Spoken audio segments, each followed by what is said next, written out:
Hi hello friends, welcome to the G K smart circle YouTube channel. ಈಗ ನಾವು ಜನವರಿ 1 ಮತ್ತು 2, 2025ನೇ ಸಾಲಿನ ಪ್ರಮುಖ ಪ್ರಚಲಿತ ಘಟನೆಗಳನ್ನು ಕುರಿತು ಚರ್ಚೆ ಮಾಡೋಣ. ನಿಮಗೆಲ್ಲ ಗೊತ್ತಿರಲಿ, ಪ್ರತಿದಿನ ನಾನು ಕನ್ನಡದ ಪ್ರಜಾವಾಣಿ ಸೇರಿದಂತೆ ಕನ್ನಡದ ಇತರ ಎಲ್ಲ ನ್ಯೂಸ್ ಪೇಪರ್ಗಳು, ಇಂಗ್ಲೀಷ್ನ ದಿ ಹಿಂದೂ ಮತ್ತು ಇಂಗ್ಲೀಷ್ನ ಇತರ ಎಲ್ಲ ನ್ಯೂಸ್ ಪೇಪರ್ಗಳ ಜೊತೆಗೆ ಕೇಂದ್ರ ಸರ್ಕಾರ ಪ್ರತಿದಿನ ಅಪ್ಡೇಟ್ ಮಾಡ್ತಕ್ಕಂಥ PIB ನ್ಯೂಸ್ ಪೇಪರ್ಗಳ ಪ್ರಮುಖ ಪ್ರಚಲಿತ ಘಟನೆಗಳನ್ನು ನಿಮ್ಮ ಮುಂದೆ ತರ್ತಾ ಇರ್ತೀನಿ. ಹಾಗಾದರೆ ಇವತ್ತಿನ ಕ್ವಶ್ಚನ್ ನಂಬರ್ 1 ಏನಿದೆ ಅಂತ ನೋಡೋಣ ಬನ್ನಿ. ನೋಡಿ, ಭೂಮಿಯ 7 ಖಂಡಗಳನ್ನು 7 ಅತಿ ಎತ್ತರದ ಶಿಖರಗಳನ್ನು ಏರಿದ ವಿಶ್ವದ ಅತ್ಯಂತ ಕಿರಿಯ ಮಹಿಳೆ ಎಂಬ ಹೆಗ್ಗಳಿಕೆಗೆ ಪಾತ್ರವಾದ ಭಾರತೀಯ ಮಹಿಳೆ ಯಾರು? ಸರಿಯಾಗಿರತಕ್ಕಂಥ ಉತ್ತರ ನೋಡಿ, ಆಪ್ಷನ್ ನಂಬರ್ 1 ಕಾಮ್ಯ ಕಾರ್ತಿಕೇಯನ್. ನೋಡಿ, ಕಾಮ್ಯ ಕಾರ್ತಿಕೇಯನ್ ಏನಿದ್ದಾರೆ, ಭೂಮಿಯಲ್ಲಿ 7 ಖಂಡಗಳಿದ್ದಾವೆ. ಆ 7 ಖಂಡಗಳ ಅತ್ಯಂತ ಎತ್ತರದ ಶಿಖರಗಳಿದ್ದಾವೆ. ಹೆಂಗೆ ನಾವು ಏಷ್ಯಾ ಖಂಡದಲ್ಲಿ ಮೌಂಟ್ ಎವರೆಸ್ಟ್ ಹೆಂಗೋ, ಸೊ ಹಂಗೆ ವಿಶ್ವದಲ್ಲಿ 7 ಖಂಡಗಳ ಅತ್ಯಂತ ಎತ್ತರದ ಶಿಖರಗಳೇನಿದೆ ಅವುಗಳನ್ನು ಏರಿ ಸಾಧನೆ ಮಾಡಿದಂತಹ ಅತ್ಯಂತ ಕಿರಿಯ ಮಹಿಳೆ ಅಂದರೆ ವಿಶ್ವದ ಅತ್ಯಂತ ಕಿರಿಯ, ಭಾರತದ್ದಲ್ಲ, ಇದನ್ನು ನೀವು ಗಮನಿಸಬೇಕು. ಭಾರತದ ಅತ್ಯಂತ ಕಿರಿಯ ಮಹಿಳೆ ಅಂತ ಕೇಳಿಲ್ಲ. ಸೊ ವಿಶ್ವದ ಅತ್ಯಂತ ಕಿರಿಯ ಮಹಿಳೆ ಅಂದರೆ ಸೊ ಅದು ಕಾಮ್ಯ ಕಾರ್ತಿಕೇಯನ್. ಮೋಸ್ಟ್ ಇಂಪಾರ್ಟೆಂಟ್ ಆಗುತ್ತೆ ಕ್ವಶನ್ ಇದು ನಿಮಗೆ. ಇಂಡಿಯನ್ ಎಕ್ಸ್ಪ್ರೆಸ್ ಪೇಪರ್ನಲ್ಲಿ ಈ ಒಂದು ಮಾಹಿತಿಯನ್ನು ಕೊಟ್ಟಿದ್ದಾರೆ. ಕೇವಲ 17 ವರ್ಷದ Kaamya Karthikeyan becomes the youngest girl to climb highest peak in all 7 ನೋಡಿ ಕಾಂಟಿನೆಂಟ್ಸ್. ಸೊ 7 ಕಾಂಟಿನೆಂಟ್ಗಳ ಸಂಪೂರ್ಣ ಪೀಕ್ಗಳನ್ನು, ಹೈಯೆಸ್ಟ್ ಪೀಕ್ಗಳನ್ನು ಏರಿದ ವಿಶ್ವದ ಅತ್ಯಂತ ಚಿಕ್ಕ ಮಹಿಳೆ ಎಂಬ ಹೆಗ್ಗಳಿಕೆಗೆ ಇದೀಗ ಪಾತ್ರವಾಗಿದ್ದಾರೆ. ಕೇವಲ 17 ವರ್ಷ ಅವರಿಗೆ. ನೋಡಿ, ಅವರು ಎತ್ತಿ ಈ ಸಾಧನೆಯನ್ನು ಮಾಡಿದ್ದಾರೆ. ಓಕೆ, ಹಾಗಾದರೆ ಗಮನಿಸಬಹುದು, ಅಂಟಾರ್ಟಿಕಾದಲ್ಲಿ ವಿನ್ಸಮ್ ಮಾಸಿಫ್ ಅನ್ನು ಏರುವ ಮೂಲಕ ಅವರು ಈ ಸಾಧನೆಯನ್ನು ಮಾಡಿದರು. ಅಂದರೆ ಈ ಹಿಂದೆ ವಿಶ್ವದ ಅತ್ಯಂತ ಎತ್ತರದ ಖಂಡಗಳ ಅಂದರೆ ವಿಶ್ವದ 7 ಖಂಡಗಳ ಅತಿ ಎತ್ತರದ ಶಿಖರಗಳನ್ನು ಹೇಳಿದ್ರು. ಕೊನೆಯ ಬಾರಿ ಅವರು ಏರಿದಂಥ ಖಂಡ ಅಂಟಾರ್ಟಿಕಾದಲ್ಲಿರ್ತಕ್ಕಂಥ ವಿನ್ಸನ್ ಮಾಸಿಫ್ ಖಂಡ, ಈ ಶಿಖರ ವಿನ್ಸನ್ ಮಾಸಿಫ್ ಶಿಖರವನ್ನು ಏರುವ ಮೂಲಕ ಅವರು ಈ ಸಾಧನೆಯನ್ನು ಮಾಡಿದರು.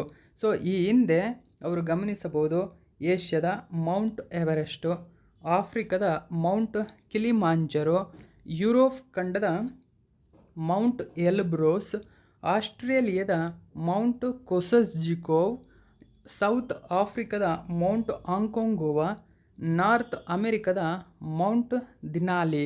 ಸೊ ಈ ಎತ್ತರವಾದ ಶಿಖರಗಳನ್ನು ಏರುವ ದಾಖಲೆಯನ್ನು ಇವರು ಮಾಡಿದ್ದಾರೆ. ನೋಡಿ, ಅಂಟಾರ್ಟಿಕಾದಲ್ಲಿನ ವಿನ್ಸನ್ ಮಾಸಿಫ್ ಕೊನೆಯ ಬಾರಿಗೆ ಅವರು ಏರಿದಂತಹ ಒಂದು ಶಿಖರವಾಗಿದೆ. ಆ ಕೊನೆಯ ಬಾರಿ ಏರಿದಂಥ ಶಿಖರವು ಕೂಡ ನಿಮಗೆ ಎಕ್ಸಾಮ್ಗೆ ಕೇಳ್ತಕ್ಕಂಥ ಚಾನ್ಸಸ್ ಇದೆ, ನೆನಪಿರಲಿ. ನೆಕ್ಸ್ಟ್ ನಾವು 2ನೇ ಕ್ವಶನ್ ನೋಡೋಣ. 2024ನೇ ಸಾಲಿನ ಪ್ರತಿಷ್ಠಿತ 18ನೇ ಆವೃತ್ತಿಯ ಸೂರ್ಯ ಕಿರಣ ಮಿಲಿಟರಿ ವ್ಯಾಯಾಮವನ್ನು ಯಾವ ದೇಶವು ಆಯೋಜಿಸುತ್ತದೆ ಅಥವಾ ಯಾವ ದೇಶದಲ್ಲಿ ನಡೆಯಲಿದೆ? ಸರಿಯಾದಂಥ ಉತ್ತರ ನೇಪಾಳ ಆಯೋಜನೆ ಮಾಡಲಿದೆ. ನೋಡಿ, ನೇಪಾಳ ಮತ್ತು ಭಾರತದ ನಡುವೆ ಪ್ರತಿ ವರ್ಷ ಸೂರ್ಯ ಕಿರಣ ಮಿಲಿಟರಿ ವ್ಯಾಯಾಮವನ್ನು ನಡೆಸಲಾಗುತ್ತದೆ. ಓಕೆ, ಇದು ದ್ವೈವಾರ್ಷಿಕವಲ್ಲ, ವಾರ್ಷಿಕವಾಗಿ ನಡೆಯುತ್ತದೆ. ಇದು ನಿಮಗೆ ನೆನಪಿರಬೇಕು. ಈ ವರ್ಷ ಇದರ 18ನೇ ಆವೃತ್ತಿ ಆಯೋಜನೆಗೊಂಡಿದೆ. ಸೊ ಇದನ್ನು PIB ನ್ಯೂಸ್ ಪೇಪರಲ್ಲಿ ಕೊಟ್ಟಿದ್ದರು. ನೋಡಿ, ಇಂಡಿಯನ್ ಆರ್ಮಿ ಸೊ ಇಲ್ಲಿ ಭಾಗವಹಿಸಿರತಕ್ಕಂಥದ್ದು Nepal joint military exercise Surya Kiran. Okay, so ಇದು 18ನೇ ಆವೃತ್ತಿಯದ್ದು ಎಂಬತಕ್ಕಂಥ ಮಾಹಿತಿ ಕೊಟ್ಟಿದ್ದಾರೆ. 18ನೇ ಆವೃತ್ತಿಯ ದ್ವಿಪಕ್ಷೀಯ ಮಿಲಿಟರಿ ವ್ಯಾಯಾಮವಾದ ಸೂರ್ಯ ಕಿರಣದಲ್ಲಿ ಭಾಗವಹಿಸಲು 334 ಬಲವಾದ ಭಾರತೀಯ ಸೇನಾ ತುಕಡಿ ನೇಪಾಳಕ್ಕೆ ತೆರಳಿದೆ.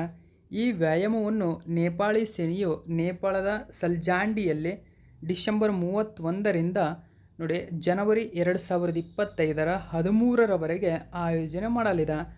ವಾರ್ಷಿಕ ದ್ವಿಪಕ್ಷೀಯ ಮಿಲಿಟರಿ ವ್ಯಾಯಾಮ ಸೂರ್ಯ ಕಿರಣ ಪರ್ಯಾಯವಾಗಿ ಭಾರತೀಯ ಸೇನೆ ಮತ್ತು ನೇಪಾಳಿ ಸೇನೆಯಿಂದ ಆಯೋಜಿಸಲಾಗುತ್ತದೆ. ಸೂರ್ಯ ಕಿರಣದ 17ನೇ ಆವೃತ್ತಿಯು ಉತ್ತರಾಖಂಡದ ಪಿಥೋರಗಢದಲ್ಲಿ ನವೆಂಬರ್ 24ರಿಂದ ಡಿಸೆಂಬರ್ 7, 2023ರವರೆಗೆ ಆಯೋಜನೆ ಮಾಡಲಾಗಿತ್ತು. ಸೂರ್ಯ ಕಿರಣದ ಗುರಿ ಮತ್ತು ವೈಶಿಷ್ಟ್ಯ ಕುರಿತು ನಾವು ನೋಡೋದಾದರೆ, ಎಲ್ಲ ದ್ವಿಪಕ್ಷೀಯ ಮಿಲಿಟರಿ ವ್ಯಾಯಾಮಗಳಂತೆ ಸೂರ್ಯ ಕಿರಣದ ಗುರಿ ಎರಡು ಪಟ್ಟು ಅಂದರೆ ಎರಡೂ ದೇಶಗಳ ಸೇನಾ ಸಿಬ್ಬಂದಿಗಳ ನಡುವೆ ಬಲವಾದ ಬಾಂಧವ್ಯವನ್ನು ಸ್ಥಾಪಿಸುವುದು ಮತ್ತು ಅವರ ವೃತ್ತಿಪರ ಕೌಶಲ್ಯಗಳನ್ನು ತೀಕ್ಷ್ಣಗೊಳಿಸುವುದು ಇದರ ಪ್ರಮುಖ ಉದ್ದೇಶವಾಗಿದೆ. ಗುರಿ. ನೆಕ್ಸ್ಟ್ ನಾವು ಮೂರನೇ ಕ್ವಶನ್ ನೋಡೋಣ, ಇಂಪಾರ್ಟೆಂಟ್ ಆಗುತ್ತೆ, ಗಮನಿಸಿ.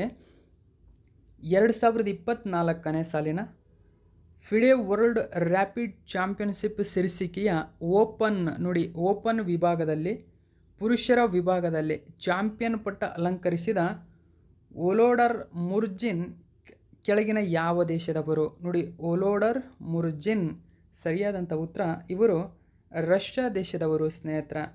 ಇಲ್ಲಿ ಮಹಿಳಾ ವಿಭಾಗದಲ್ಲಿ ಚಾಂಪಿಯನ್ ಪಟ್ಟವನ್ನು ಅಲಂಕರಿಸಿರೋದಂಥವ್ರು ಅಂದರೆ ಫಿಡೆ ವರ್ಲ್ಡ್ ರ್ಯಾಪಿಡ್ ಚೆಸ್ ಚಾಂಪಿಯನ್ಶಿಪ್ನಲ್ಲಿ ಇಲ್ಲಿ ಚಾಂಪಿಯನ್ ಮಹಿಳಾ ವಿಭಾಗದಲ್ಲಿ ಚಾಂಪಿಯನ್ ಆಗಿರತಕ್ಕಂಥವರು ಭಾರತದ ಕೊನೇರು ಹಂಪಿ.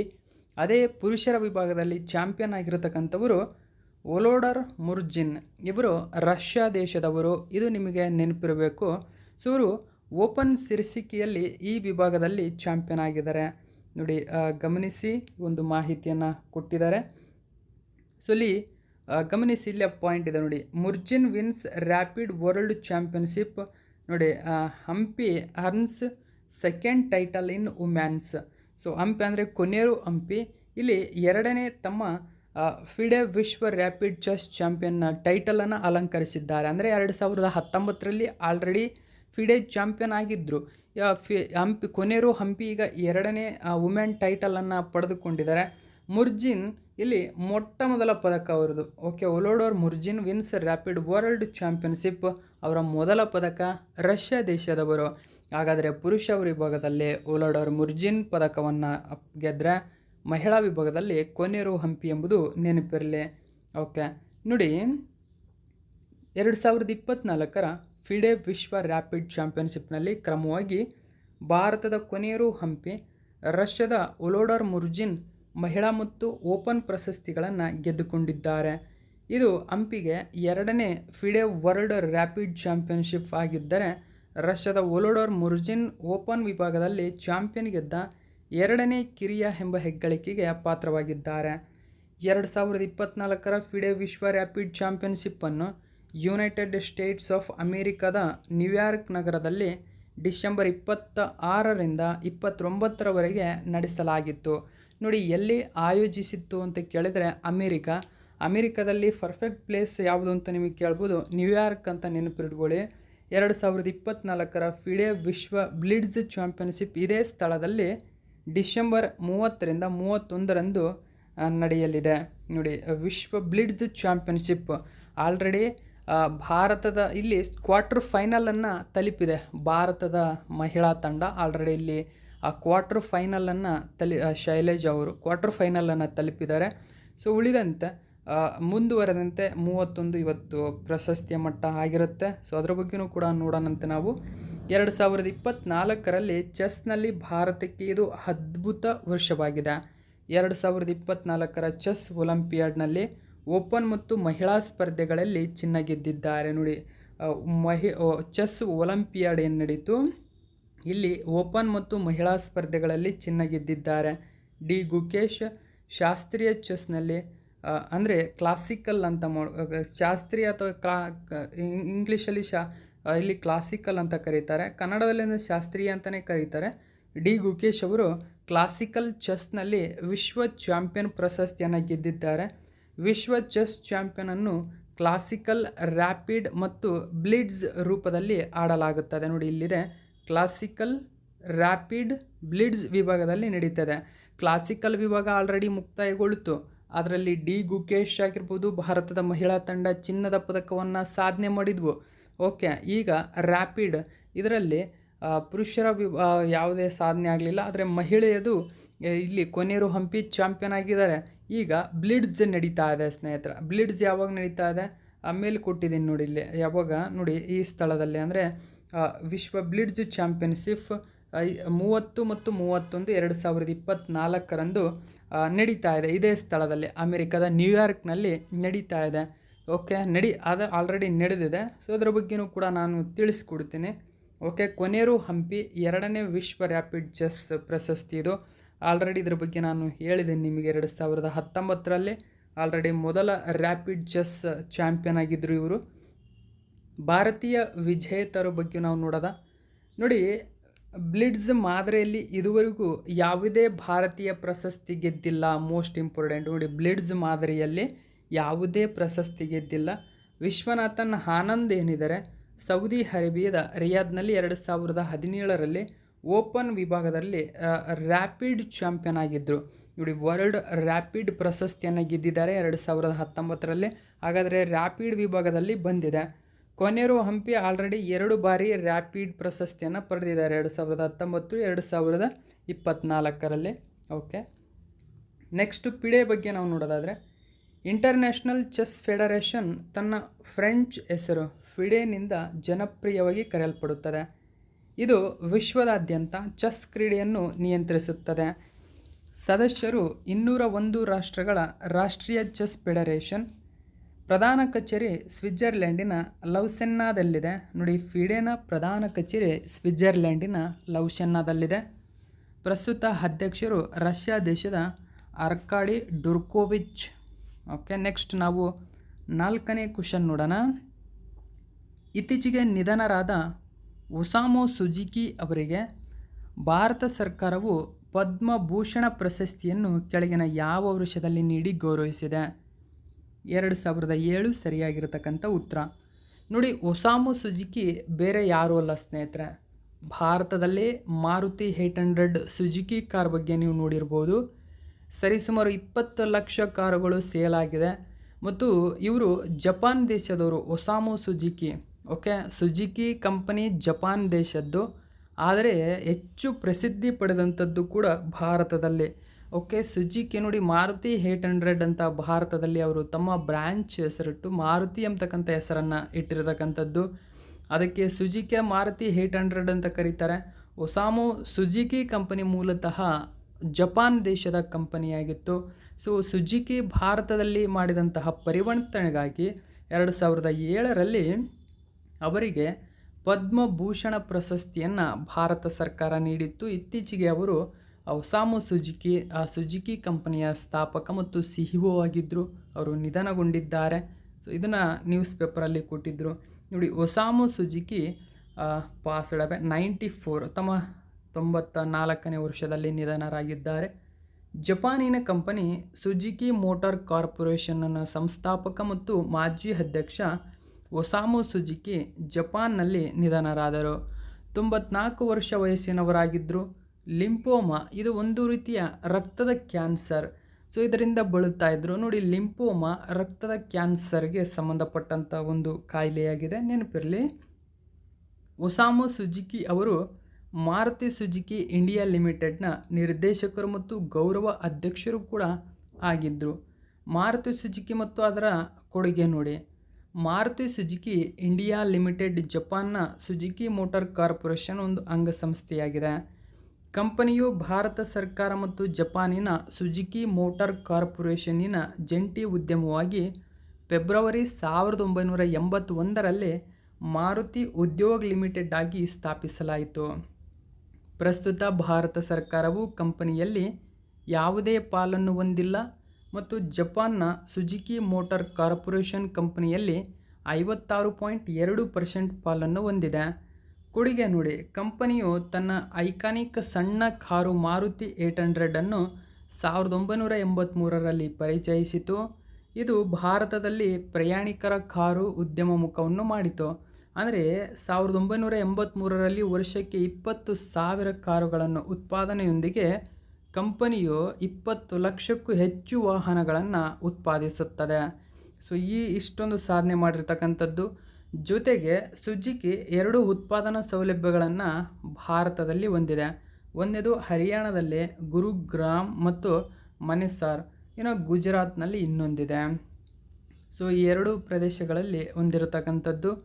ಇವರ ಸಾಧನೆಯನ್ನು ಮೆಚ್ಚಿದಂಥ ಭಾರತ ಸರ್ಕಾರವು 2007ರಲ್ಲಿ ಪದ್ಮಭೂಷಣ ನೀಡಿ ಗೌರವಿಸಿದೆ. ನೆಕ್ಸ್ಟ್ 5ನೇ ಕ್ವೆಶ್ಚನ್ ನೋಡಿ, ಭಾರತ ಶ್ರೀಲಂಕಾ ನೌಕಾ ವ್ಯಾಯಾಮ ನೋಡಿ, ಸ್ಲೈನೆಕ್ಸ್ 2024 ಇದೊಂದು ನೌಕಾ ವ್ಯಾಯಾಮ, ಇದು ನೆನಪಿರಬೇಕು, ನೌಕಾ ವ್ಯಾಯಾಮವಾಗಿದೆ. ಸೊ ಓಕೆ, ನೌಕಾ ವ್ಯಾಯಾಮ ಸ್ಲೈನೆಕ್ಸ್ ಅದರ 11ನೇ ಆವೃತ್ತಿ ಕೆಳಗಿನ ಯಾವ ಸ್ಥಳದಲ್ಲಿ ನಡೆಯಿತು? ವಿಶಾಖಪಟ್ಟಣಂ ಸರಿಯಾಗಿರ್ತಕ್ಕಂಥ ಉತ್ತರ. ಓಕೆ, ವಿಶಾಖಪಟ್ಟಣಂನಲ್ಲಿ ನಡೆದಿದೆ. ಸೊ PIB ನ್ಯೂಸ್ ಪೇಪರಲ್ಲಿ ಮಾಹಿತಿಯನ್ನು ಕೊಟ್ಟಿದ್ದರು. ಡೀಟೇಲ್ಸನ್ನು ತಿಳ್ಕೊಳ್ಳೋಣ. ಸೊ ಇದು 11ನೇ ಆವೃತ್ತಿದ್ದು ಅಂತ ಹೇಳಿದೆ. ವಿಶಾಖಪಟ್ಟಣಂನಲ್ಲಿ ಮುಕ್ತಾಯವಾಯಿತು. ಭಾರತೀಯ ನೌಕಾಪಡೆಯ ಪೂರ್ವ ನೌಕಾ ಕಮಾಂಡ್ ಡಿಸೆಂಬರ್ 17ರಿಂದ 20ರವರೆಗೆ ವಿಶಾಖಪಟ್ಟಣಂ ಮತ್ತು ಬಂಗಾಳ ಕೊಲ್ಲಿಯಲ್ಲಿ ಸ್ಲೈನೆಕ್ಸ್ ವ್ಯಾಯಾಮವನ್ನು ಆಯೋಜಿಸಿತು. ವಿಶಾಖಪಟ್ಟಣವು ನೋಡಿ ಪೂರ್ವ ನೌಕಾ ಕಮಾಂಡನ ಪ್ರಧಾನ ಕಚೇರಿಯಾಗಿದೆ. ನೋಡಿ, ಪೂರ್ವ ನೌಕಾ ಕಮಾಂಡನ ಪ್ರಧಾನ ಕಚೇರಿ ವಿಶಾಖಪಟ್ಟಣಂ. ಮೊಟ್ಟ ಮೊದಲ ಸ್ಲೈನೆಕ್ಸ್ ವ್ಯಾಯಾಮವನ್ನು 2005ರಲ್ಲಿ ನಡೆಸಲಾಯಿತು ಮತ್ತು ಎರಡೂ ದೇಶಗಳು ಪರ್ಯಾಯವಾಗಿ ವ್ಯಾಯಾಮವನ್ನು ಆಯೋಜಿಸುತ್ತವೆ. ಸ್ಲೈನೆಕ್ಸ್ ವ್ಯಾಯಾಮದ 10ನೇ ಆವೃತ್ತಿಯು ಶ್ರೀಲಂಕಾದ ಕೊಲಂಬೋದಲ್ಲಿ ಏಪ್ರಿಲ್ 3ರಿಂದ ಏಪ್ರಿಲ್ 8ರವರೆಗೆ ನಡೆಯಿತು ಎಂಬುದು ಗಮನಿಸಬೇಕು. ಭಾರತ ಮತ್ತು ಶ್ರೀಲಂಕಾ ಕೂಡ ಮಿತ್ರಶಕ್ತಿ ಎಂಬ ದ್ವಿಪಕ್ಷೀಯ ಮಿಲಿಟರಿ ವ್ಯಾಯಾಮವನ್ನು ನಡೆಸುತ್ತವೆ. ಸೊ ಮಿಲಿಟರಿ ವ್ಯಾಯಾಮ ಇದು ಮಿತ್ರಶಕ್ತಿ ಎಂಬುದು. ಆರಂಭದಲ್ಲಿ ಮಿತ್ರಶಕ್ತಿಯು ಭಾರತೀಯ ಸೇನೆ ಮತ್ತು ಶ್ರೀಲಂಕಾ ಸೇನೆಯ ತುಕಡಿ ಭಾಗವಹಿಸಿದ ಮಿಲಿಟರಿ ವ್ಯಾಯಾಮವಾಗಿತ್ತು.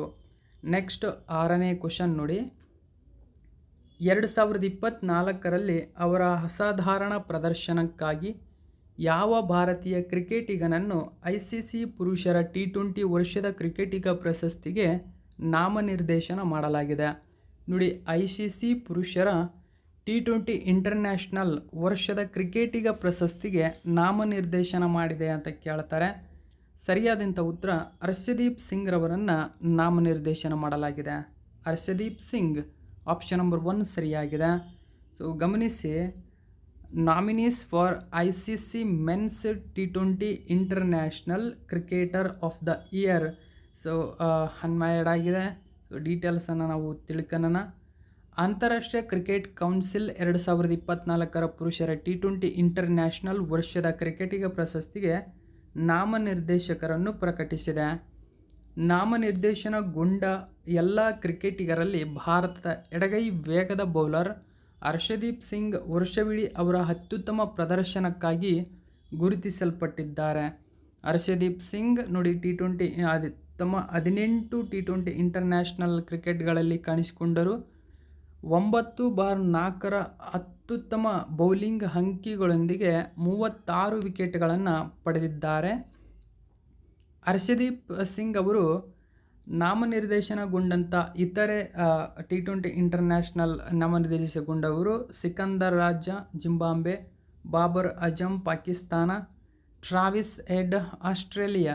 ಸೊ ಇವರ ಸಾಲಿಗೆ ಇದೀಗ ಹರ್ಷದೀಪ್ ಸಿಂಗ್ ಬಂದಿದ್ದಾರೆ. ಅಂದರೆ ಇವರೆಲ್ಲರೂ ನಾಮನಿರ್ದೇಶನಗೊಂಡಿದ್ದಾರೆ. ಅವರ ಜೊತೆಗೆ ಭಾರತದಿಂದ ನಾಮನಿರ್ದೇಶನಗೊಂಡಿರ್ತಕ್ಕಂಥವರು ಹರ್ಷದೀಪ್ ಸಿಂಗ್, ನೆನಪಿರಲಿ.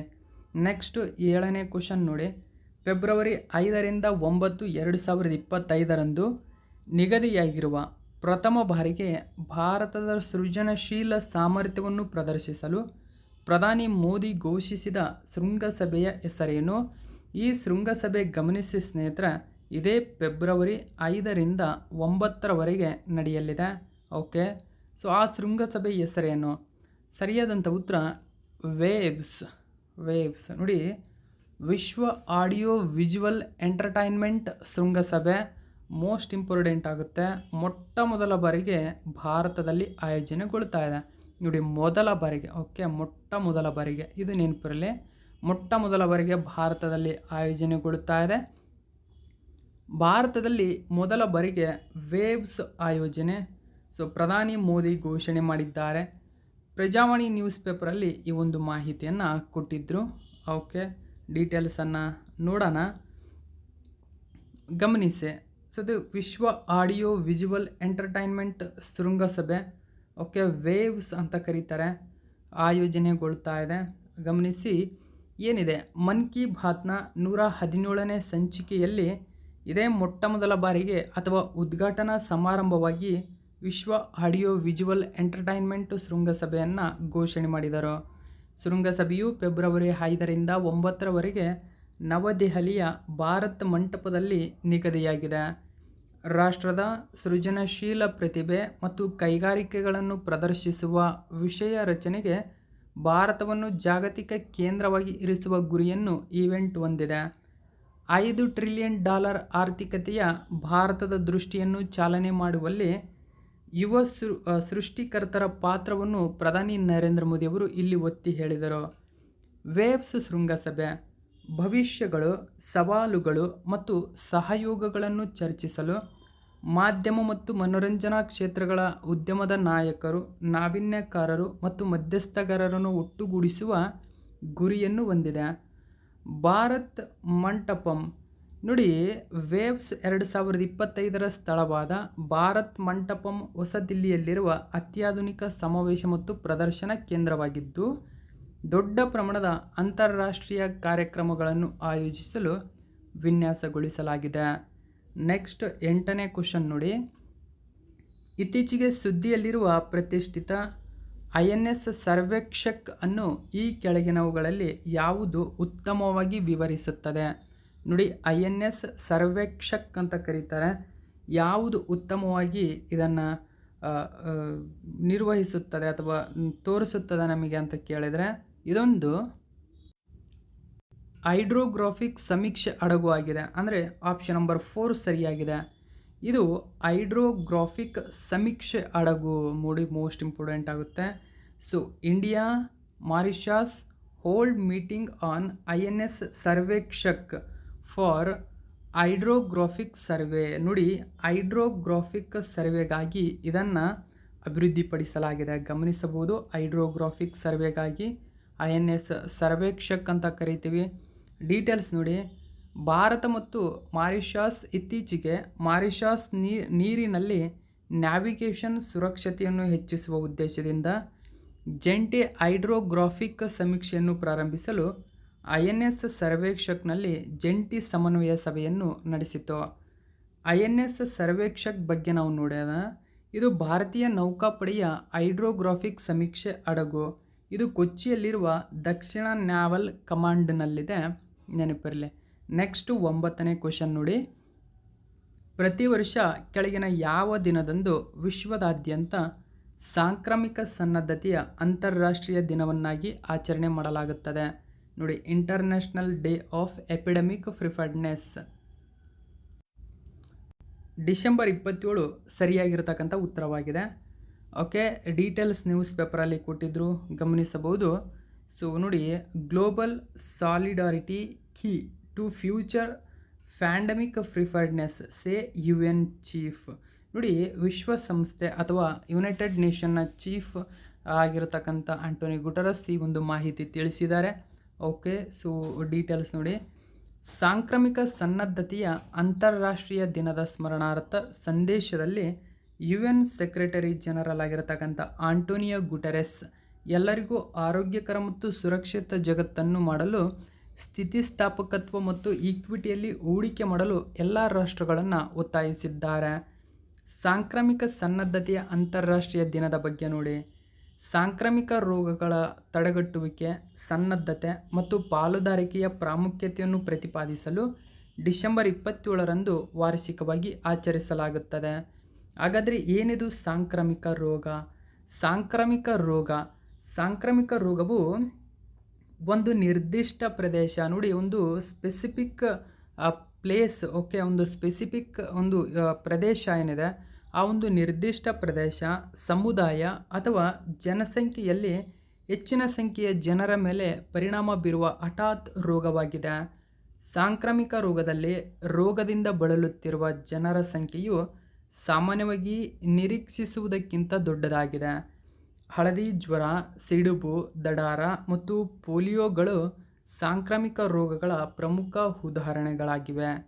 ನೆಕ್ಸ್ಟ್ 10ನೇ ಕ್ವಶನ್ ನೋಡಿ, ಇತ್ತೀಚೆಗೆ ಸುದ್ದಿಯಲ್ಲಿರುವ ಕಾಮರಾಜರ್ ಬಂದರು ಕಳೆದ 9 ವರ್ಷಗಳಲ್ಲಿ ಭಾರತೀಯ ಬಂದರುಗಳಲ್ಲೇ ಸರಕು ನಿರ್ವಹಣಾ ಸಾಮರ್ಥ್ಯಗಳಲ್ಲಿ 154% ಏರಿಕೆಯನ್ನು ದಾಖಲು ಮಾಡಿದೆ.